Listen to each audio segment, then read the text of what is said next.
Nous passons aux mobilités, déplacements, avec le schéma multimodal de la mobilité pour le territoire Grand Sud. La parole est au vice-président Yann Mongaburu.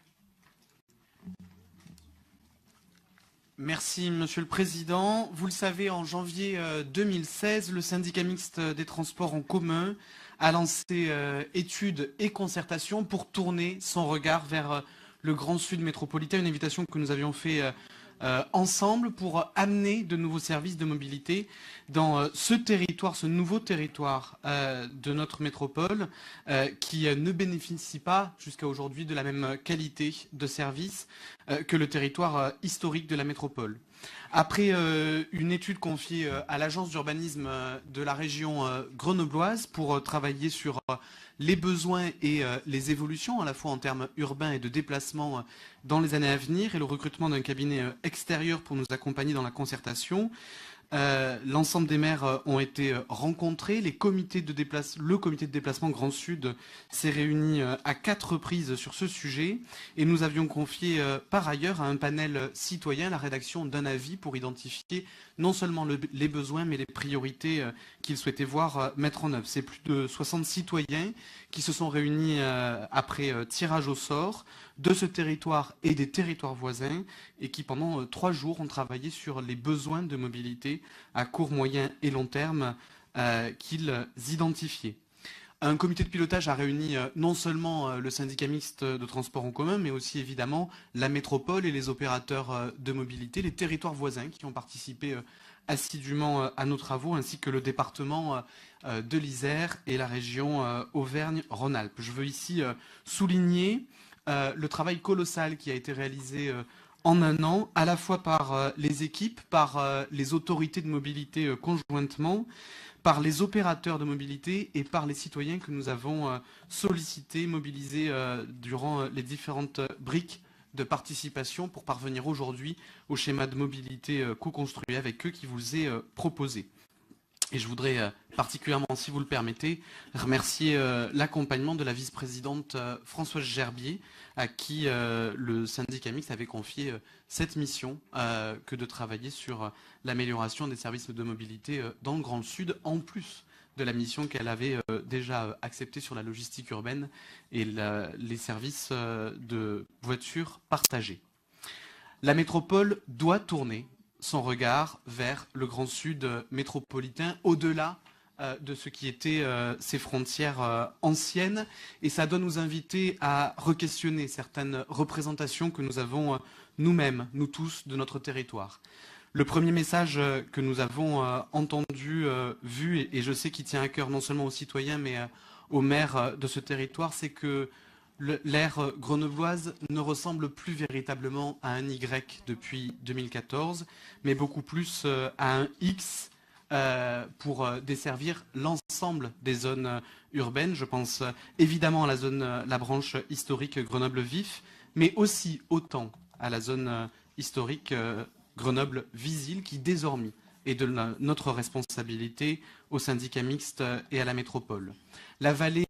du plateau est tout aussi importante en termes de déplacement, avec 3 villes qui font porte d'entrée sur le centre urbain pour le territoire Grand Sud. Évidemment Pont-de-Claix, ce qui appuiera la volonté d'étendre la ligne de tramway A jusqu'à Pont-de-Claix pour justement faire porte d'entrée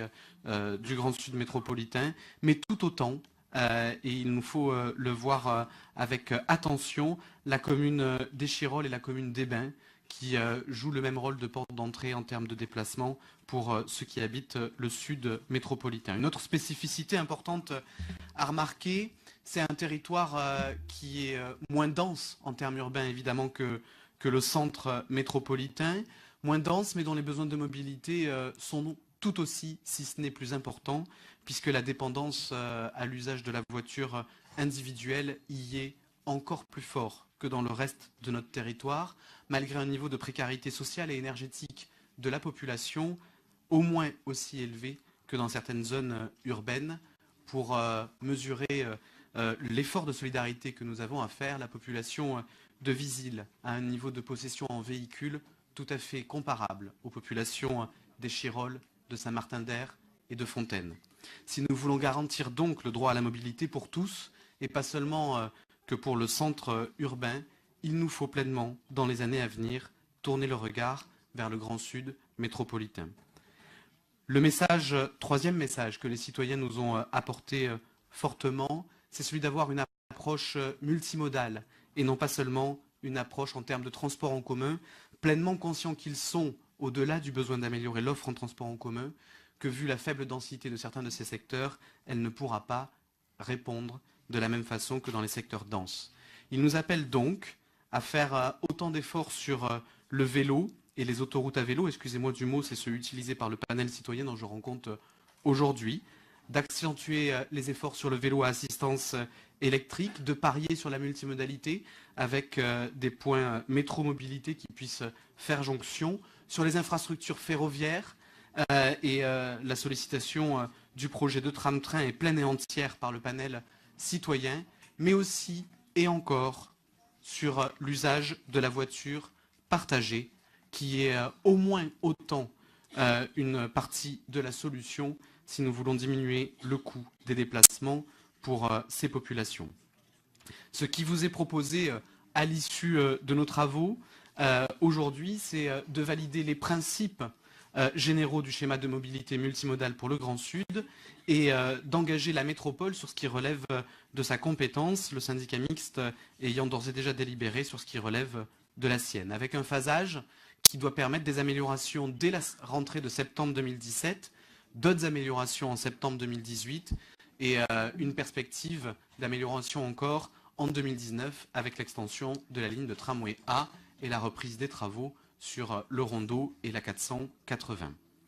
Le syndicat mixte de transport en commun s'est d'ores et déjà engagé à déployer dans ce territoire, le Grand Sud,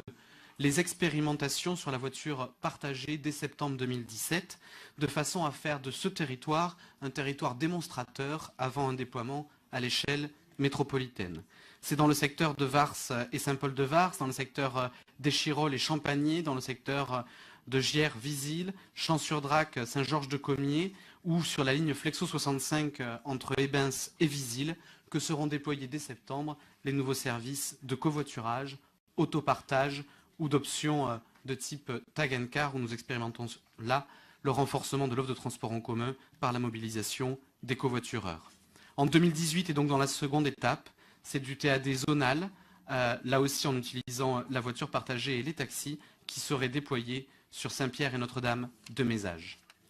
Le syndicat mixte de transport en commun s'est aussi engagé pour, d'ici 2019, investir plus d'1 million d'euros sur les points M autour des gares du Grand Sud grenoblois qui sont désormais accessibles avec un titre TAG, mais aussi pour permettre des rabattements vers les zones de fort transport en commun que nous allons accentuer par ce schéma.